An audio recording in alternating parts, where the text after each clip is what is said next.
You see this? To most people, it's just a cable. A wire that carries a signal, data, information. But in the world of cybersecurity, this isn't just a pathway. It's a nerve line. And every single day, in server rooms and high-rise corporate towers across the globe, someone is getting ready to sever it. Or worse, they're getting ready to listen. We often talk about cybercrime, in simple terms, a smash and grab. A hacker breaks a lock, takes the cash, usually data, and bolts. But there's a far more dangerous threat lurking in the shadows, one that doesn't want to make noise. One that doesn't want the immediate ransom. It wants something much more valuable than a quick payoff. It wants permanence. It wants a seat at your table, right in the heart of your operation. Tonight, we're peeling back the layers on the digital phantom of the 21st century, the silent killer, the patient predator. We are talking about the advanced persistent threat, the APT, the digital ghost in the machine, and by the time you realize it's there, it's already been watching you for a year or more. To understand an APT, we have to look away from the single, chaotic events, the high-profile, devastating but ultimately one-time attacks like the initial rush of the WannaCry ransomware epidemic or the financial implosion of FTX. Those were digital explosions. The APT is a slow, steady poison. Let's set the scene. Imagine Aethelgard Dynamics. A fictional but structurally realistic defense contractor, they build specialized communications hardware. Their security is top tier. Firewalls are updated hourly. Their employees are trained against phishing emails. They feel secure. Then, one Tuesday, a network analyst sees something strange. A tiny, almost imperceptible echo in the logs. A small file transfer. Outbound. A single anomaly. An echo. Most companies would flag it, maybe run a basic virus scan, find nothing, and dismiss it as a background process. But this analyst, our digital sleuth in this scenario, digs deeper. He traces the traffic back to its origin inside the Aethelgard network. It's not a server. It's a workstation. The one belonging to Mr. Thomas Reynolds, a mid-level manager in the research and development division. What did he find? Not a virus demanding money, not a distributed denial of service or DDoS attack flooding the servers. He found a program designed for one purpose: to sit there, to listen, to watch. This wasn't a heist. It was espionage. The investigation revealed that the breach had started almost 18 months earlier. A spear phishing email, a meticulously crafted, highly personalized message landed in Mr. Reynolds' inbox. It looked like an internal HR memo about new parking protocols. He clicked the link, and that was all it took. That tiny payload installed the first stage, a minuscule piece of malware that did nothing but open a backdoor and phone home. An external handler, likely state-sponsored, or at least a highly sophisticated, well-funded criminal enterprise, now had a foothold, and they started climbing. This is where we pause the narrative and dive into the mechanics. Because the defining characteristic of an APT isn't the initial hack, it's the persistence. The A is for advanced. These aren't script kiddies using off-the-shelf tools. They are using custom-built malware, often exploiting zero-day vulnerabilities, flaws in software that the developers don't even know exist yet. In our Aethelgard case, the attackers used a zero-day in a rarely updated peripheral driver. It's the digital equivalent of finding a single brick in a castle wall made of wet sand. The first piece of malware, what we call a dropper, didn't steal any data. Instead, it focused on lateral movement. Think of the network as a massive cruise ship. The attacker boards in a tiny, quiet cabin. Mr. Reynolds' PC. They don't immediately run to the bridge.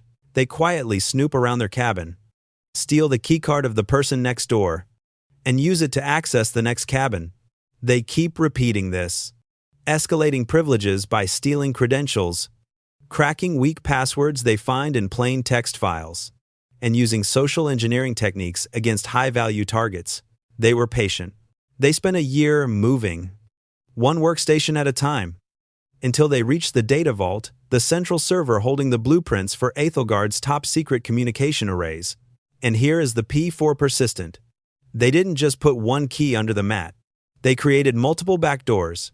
If Ethelgard's security team found one piece of malware and removed it, the attacker would simply use a different, completely unique piece of code hiding in an obscure system folder to re-establish access.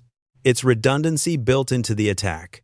They are designed to survive reboots, system scans, and even full system wipes.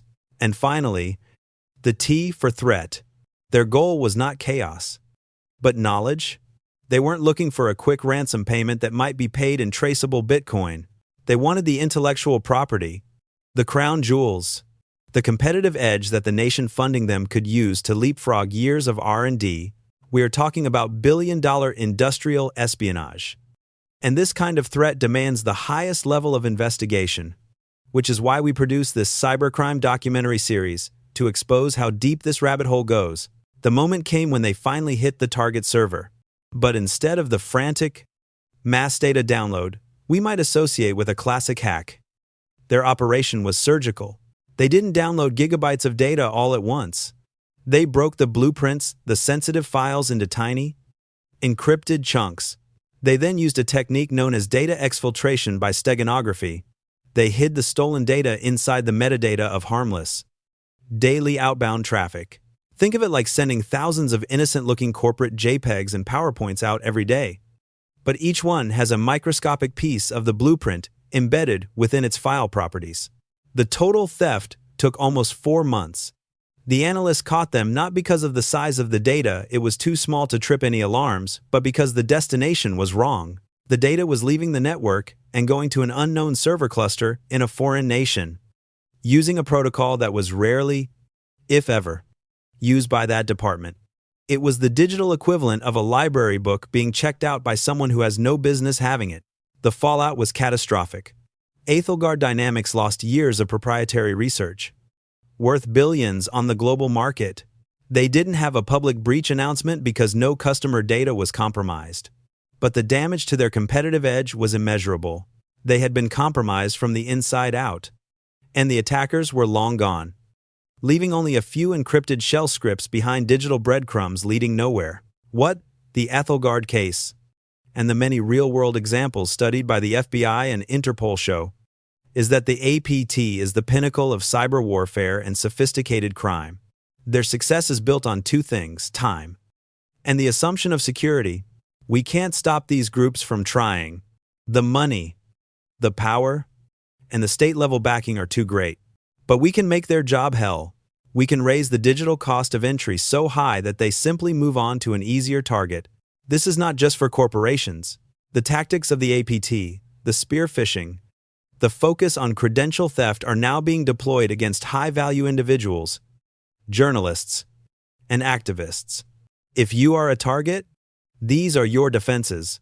First, implement true multi-factor authentication, or MFA. I don't mean the SMS text codes, those can be intercepted. Use hardware keys, like YubiKeys, or app-based, time-sensitive codes. This completely neutralizes stolen passwords. Second, adopt the least privilege principle.